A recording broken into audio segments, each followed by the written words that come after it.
Hey everyone! Welcome back to the English Break podcast, your go-to spot for practical English learning without the stress. I'm Nina, and today we are tackling something that scares a lot of people: English pronunciation. But hold up, we are not chasing native perfection here. That's a waste of your time, and I'll tell you exactly why. Today, we are focusing on what actually helps you communicate. The sounds that really matter. The rhythm that makes you sound natural. And the so-called mistakes you can officially stop losing sleep over. Most English learners spend years trying to sound like a native speaker. But here's a secret that will save you hundreds of hours. Perfect pronunciation is a trap. You don't need a British accent. You don't need a Hollywood American accent. You need clarity. Today, I'm showing you the sounds that actually change meaning and the mistakes you can officially stop worrying about. Grab your coffee, your notebook, and let's dive in. Oh, and real quick, if you are new here, welcome. This channel is all about helping you build real English skills. The kind you can actually use in conversations, at work, and while traveling. Hit that subscribe button right now, and give this video a thumbs up if you've ever felt nervous about your pronunciation. Yeah, I thought so. Let's fix that together. Sounds that change meaning, minimal pairs. Watch out. First up, sounds that can totally mix things up. We call these minimal pairs. Minimal pairs are words that differ by just one sound, but that one sound flips the meaning completely. This is not about sounding American. This is about not confusing your listener. Big difference. Let's look at some classic examples, especially for Portuguese speakers. Number 1, ship versus sheep. Ship is a boat. Short A like a quick I. Sheep is the animal. The vowel is stretched out. Practice with me. Ship, ship, sheep, sheep. Imagine ordering a sheep at the harbor. Total chaos. Number 2, bet versus bat. Bet as in, I bet you can do this. Short E sound. Bat the animal. Open A, just like in the word cat. Try it. Bet on the bat. Number 3, live versus leave. I live here, short I. I am staying. I leave here, long vowel. I am going. Very different situations. These are your high stakes sounds. Get these right, and your listener will always understand you. Rhythm and intonation. The secret to natural fluency. Here is where things get really interesting. Forget perfect vowels for a second. Think about music. English is a stress-timed language. That means strong syllables beat like a heartbeat, and weak ones rush right by. It's not like Portuguese, for example, where every syllable gets equal time. Try this with me. I want to go to the store. Want and store are punchy and strong. Everything else blends together. Now try. What time is the meeting? Time and meeting carry the weight. The rest of the sentence is lighter. Do you hear the difference? Now let's talk about intonation.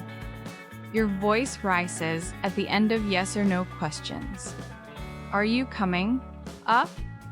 Your voice falls on statements. Yes, I am. Down. Here's a funny example. Say it's raining, but with your voice going up at the end. Sounds like a question, right? Is it raining? Confusion? A quick tip to practice. Read news articles out loud. Mark the stressed words as you go. Good rhythm makes you sound confident. Accent or no accent. Clarity over accent. Be understood. Don't copy Hollywood. Let me give you the golden rule of pronunciation. Clarity always beats accent. Native speakers care about communication, not flawlessness. Here are 3 simple things that actually make a difference. 1. Speak a little slower at first. Articulate your consonants clearly. Think about the sound tongue gently between your teeth, or the American formed at the back of your mouth, not rolled. 2. Avoid mumbling. Give your vowels their full sound on stressed words. 3. Think about words like 33, not churty tree. Clarity saves the day every time. Studies show that accented speakers are 80% more intelligible when they use correct rhythm and hit the key sounds. Your accent is your brand. Own it. Common errors that are not a problem. Relax. Okay, deep breath. It's time to officially let some things go. The TH sound. If you say tink instead of think, 99% of people will still understand you. Your R is not perfect. It doesn't matter as long as your vowels are right. Saying caw instead of car, fine. Context does the heavy lifting. Natives drop sounds all the time, by the way. Pronouncing the H in hotel like hotel. People get it from the rhythm. Swapping your vowels a little. Common. Understood. Forgiven. Stop letting these small details kill your confidence. Focus on what matters. Minimal pairs. Rhythm. Clarity. Perfection. Leave that to actors. Vocabulary Corner. Quick review. Before we move on, let's do a quick vocabulary check.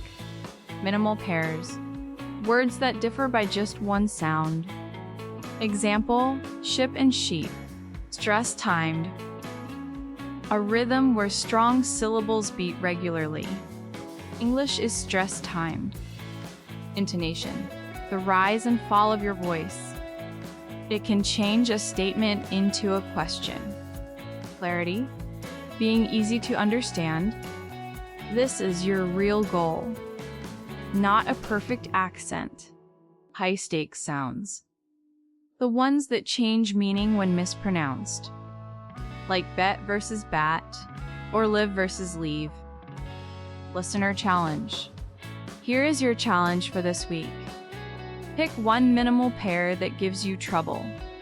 Say each word out loud, slowly and carefully, then use both words in a sentence. Share your sentence in the comments below. I read every single one, and tell me which sound is your biggest nightmare. Book recommendation. Now, here is something special for you. The book I want to recommend today is And Then There Were None by Agatha Christie. If you love mystery stories, and even if you don't yet, this book is absolutely perfect for you. It's a classic. It's gripping, and it is wonderful for building your reading vocabulary in English. I've put the link for the book and the audiobook in the description. I highly recommend the audiobook so you can hear the native rhythm while you read. The link is in the description below, and I want to be transparent with you. It is an affiliate link. That means you pay exactly the same price as always. But if you choose to buy through that link, the channel earns a small commission. It helps us keep making content for you, and I really truly appreciate your support. I'll have more book recommendations coming soon, so stay tuned for that. And there you have it. Pronunciation that actually works. Remember, you don't need to sound like someone else. You need to be understood, and you already have more than you think. Every sound you practice, every sentence you say out loud, it all adds up. Progress happens quietly, until one day it doesn't seem quiet at all. Keep it clear, keep it real, and keep going. If this episode helped you, please share it with a friend who is also learning English. You might just change their day. Hit like, leave a comment, and subscribe if you haven't yet. New episodes drop every week right here on the English Break podcast. Until next time, keep it clear, not perfect. Bye, and take care.